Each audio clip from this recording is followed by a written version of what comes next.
প্রিয় দর্শক বন্ধুরা, এই মুহূর্তের জন্য আপার প্রাইমারি নিয়োগকে কেন্দ্র করে উঠে আসছে গুরুত্বপূর্ণ কিছু সংবাদ আপডেট। কার্যত মাসের শুরুতেই দারুণ ভালো কিছু বার্তাও কিন্তু উঠে আসছে। অবশ্যই রিলেটেড গুরুত্বপূর্ণ প্রসঙ্গ, তাই আর্জেন্ট ভিত্তিতে এই ভিডিওটা আপনাদের জন্য ক্রিয়েট করতেই হচ্ছে। ভিডিওটিকে সম্পূর্ণ শেষ পর্যন্ত ওয়াচ করবেন এবং শেষ পর্যন্ত শুনে নেবেন। চ্যানেলটিকে এখনই সাবস্ক্রাইব করে নিয়ে সঙ্গে থাকবেন। চলুন একদম কথাবার্তা না বাড়িয়ে মূল টপিকে ফোকাস করে সম্পূর্ণ বিষয়টিকে আমরা জেনে নেওয়ার চেষ্টা করি। তো আজকের ডেটে দাঁড়িয়ে একেবারে মাসের শুরুতেই আর্জেন্ট ভিত্তিতে একটি সংবাদ, যে সর্বোচ্চ ন্যায়ালয় সুপ্রিম কোর্টে ক্যাভিয়েট দাখিল সংক্রান্ত গুরুত্বপূর্ণ বিষয়। তো দীর্ঘ এতগুলি বছর ধরে যোগ্য বঞ্চিত চাকরি প্রার্থীরা তারা কিন্তু সাফার করছেন, স্কুল যাওয়ার অপেক্ষায় রয়েছেন। ইতিমধ্যেই এক দফা কাউন্সেলিং সম্পন্ন হয়ে গিয়েছিল, কিন্তু বর্তমানে ম্যাট কেসের যে জাজমেন্ট এসেছে সেটিকে কেন্দ্র করে কমিশনকে আবারও নতুন করে কিছু প্রসিডিওর কিন্তু সম্পূর্ণ ফ্রেশভাবে শুরু করতে হবে। তো সেই দিক থেকে রিকাস্ট প্যানেল নতুন করে আসছে, কিছু প্রার্থীর অন্তর্ভুক্তিতে সেই কার্যক্রম সম্পাদিত হবে, যেটা স্কুল সার্ভিস কমিশনকে করতে হবে এবং নতুন করে কিন্তু কাউন্সেলিং প্রক্রিয়া শুরু করতে হবে এবং সেটি সম্পন্ন করে যোগ্য বঞ্চিত প্রার্থীদের স্কুলে পাঠাবার লক্ষ্যে যে স্টেপ বা পদক্ষেপ রয়েছে সেগুলোকে সুষ্ঠুভাবে সম্পন্ন করতে হবে। এবং তারই নিরিখে পশ্চিমবঙ্গ আপার প্রাইমারি চাকরি প্রার্থী মঞ্চের তরফ থেকে বিশেষ গুরুত্বপূর্ণ বার্তাও দেওয়া হয়েছে উল্লেখযোগ্য প্রতিনিধিদের তরফ থেকে। এবং এক্ষেত্রে নিয়োগের ক্ষেত্রে যদি কোনো প্রবলেম তৈরি হয়, তো সেই দিক থেকে যাবতীয় তোড়জোড় বা প্রস্তুতি কিন্তু নিয়ে রেখেছে পশ্চিমবঙ্গ আপার প্রাইমারি চাকরি প্রার্থী মঞ্চ। এবং সে বিষয়ে বলা যেতে পারে যে সর্বোচ্চ ন্যায়ালয় সুপ্রিম কোর্টে ক্যাভিয়েট দাখিল সংক্রান্ত বিষয় ইতিমধ্যেই মঞ্চের তরফ থেকে ক্যাভিয়েট দাখিল করা হয়েছে, এরকমই কিন্তু বার্তা উঠে এসেছে পশ্চিমবঙ্গ আপার প্রাইমারি চাকরি প্রার্থী মঞ্চের গুরুত্বপূর্ণ সদস্যদের তরফ থেকে।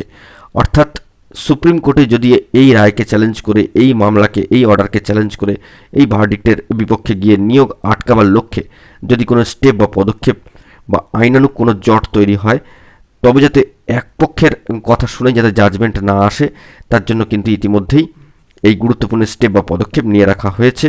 এরকমই বার্তা কিন্তু উঠে আসছে যে মঞ্চের তরফ থেকে সুপ্রিম কোর্টে, পশ্চিমবঙ্গ আপার প্রাইমারি চাকরি প্রার্থী মঞ্চের তরফ থেকে সুপ্রিম কোর্টে ক্যাভিয়েট কিন্তু দাখিল করা হয়েছে। প্রয়োজনে বৃহত্তর সিনিয়র অ্যাডভোকেট সম্মানীয় মহাশয়দেরকে দাঁড় করিয়ে তারা কিন্তু লড়বেন, এরকমও বার্তা কিন্তু দেওয়া হয়েছে।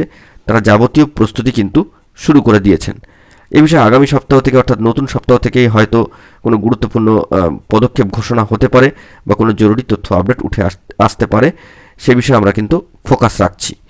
তো একটা বিষয় বলবার, যে সুপ্রিম কোর্টে ক্যাভিয়েট দাখিলের প্রসঙ্গ যেমন এসেছে, তেমনি নিয়োগের ক্ষেত্রে নিয়োগকে যাতে আর ডিলে না করা হয়, তার জন্য আইনি লড়াইয়ের পাশাপাশি রাজপথে নেমে মঞ্চে এসে আন্দোলন করে সমস্ত প্রার্থীদের একজোট হয়ে লড়বার কিন্তু আহ্বান জানানো হয়েছে।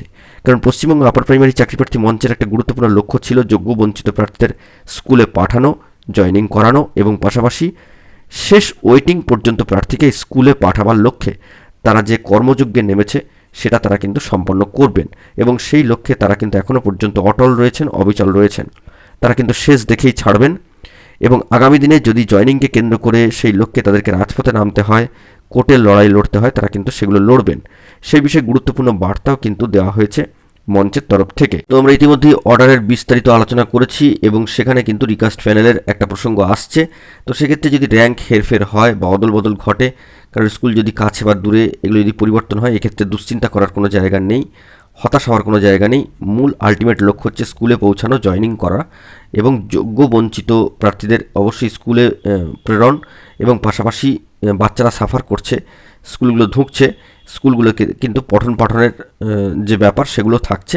তাই স্কুল যেখানেই হোক না কেন, সার্বিকভাবে 6 থেকে 14 বছর বয়সী বাচ্চাদের শিক্ষাদানের লক্ষ্যে কিন্তু স্কুল পৌঁছাতেই হবে, এমনও বার্তা দেওয়া হয়েছে। তো আগামী সপ্তাহ থেকে যদি কোনো গুরুত্বপূর্ণ কর্মসূচি নেওয়া হয়, সে বিষয়ে কিন্তু অগ্রিম জানানো হবে আগামী সপ্তাহ থেকে এবং সমস্ত তথ্য কিন্তু দেওয়া হবে সকল যোগ্য বঞ্চিত প্রার্থীদেরকে। যারা ইমপ্যানেল ওয়েটিং যাই হোক না কেন, তাদেরকে অবশ্যই ইন্টারভিউ দেওয়া প্রার্থীদেরকে মঞ্চে এসে কিন্তু এই কর্মসূচিগুলিতে অবশ্যই যোগদান করতে হবে। আপাতত এই খবর আপডেটটি উঠে আসছে, যোগ্য বঞ্চিত প্রার্থীদের নিয়োগের লক্ষ্যে এবং শেষ পর্যন্ত লড়াইয়ে কিন্তু থাকতে হবে, এই বার্তায় কিন্তু দেওয়া হয়েছে গুরুত্বপূর্ণ সদস্যদের তরফ থেকে। তো কার্যত সুপ্রিম কোর্টে ক্যাভিয়েট দাখিল এবং নিয়োগের ক্ষেত্রে গুরুত্বপূর্ণ কী কী স্টেপ নেওয়া হতে পারে আগামী দিনে কমিশনের কার্যক্রমকে ফলো আপ করে, সেই বিষয়ে কিন্তু দারুণ ভালো কিছু বার্তা উঠে আসলো। তো দেখা যাক পরবর্তী ক্ষেত্রে কি খবর আপডেট উঠে আসে। এখন এই পর্যন্তই। গুরুত্বপূর্ণ আপডেটগুলি পাওয়ার জন্য চ্যানেলটিকে সাবস্ক্রাইব করে সঙ্গে থাকুন। ধন্যবাদ।